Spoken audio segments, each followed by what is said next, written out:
How to prevent capsular contracture with silicone implants. Have you ever wondered how to prevent capsular contracture when considering silicone implants for breast augmentation? Capsular contracture is a common concern, but there are several strategies that can help minimize the risk. First, the placement of the silicone implants plays a significant role. Placing the implants under the pectoral muscle is generally recommended. This technique tends to reduce the risk compared to placing them above the muscle, as it helps decrease inflammation and scar tissue formation around the implant. Another important factor is maintaining a strict sterile technique during surgery.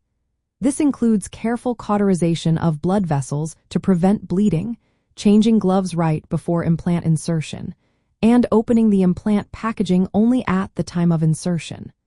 Minimizing handling of the implant can also help reduce contamination. Using antibiotic irrigation during the procedure is another effective strategy. By irrigating the implant pocket and the implant itself with antibiotic solutions, the risk of bacterial contamination, which is linked to capsular contracture, can be lowered. Many surgeons also administer intravenous antibiotics before surgery and may continue with oral antibiotics afterward for added protection. A tool called the Keller Funnel can be beneficial as well.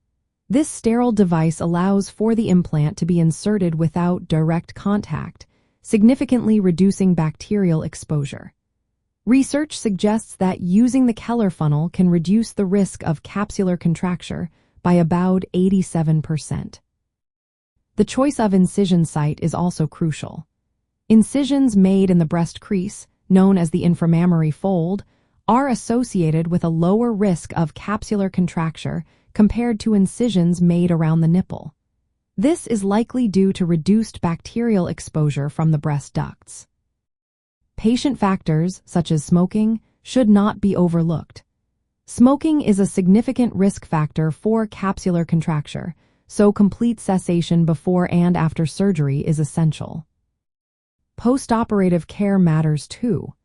Engaging in implant displacement exercises and gentle stretching of the pectoral muscles can help maintain implant mobility and prevent the capsule from tightening excessively. These exercises involve gentle movements to keep the implant pocket flexible. It is also important to avoid outdated practices, such as routine postoperative breast massage, which lacks scientific support and may prolong inflammation. Lastly, minimizing foreign body contamination during surgery is vital. This can be achieved by preventing exposure to talc from gloves and airborne bacteria.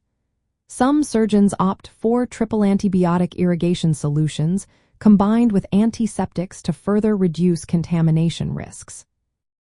In summary, preventing capsular contracture with silicone implants involves a combination of careful surgical techniques, appropriate implant placement, lifestyle modifications like smoking cessation, and specific postoperative care.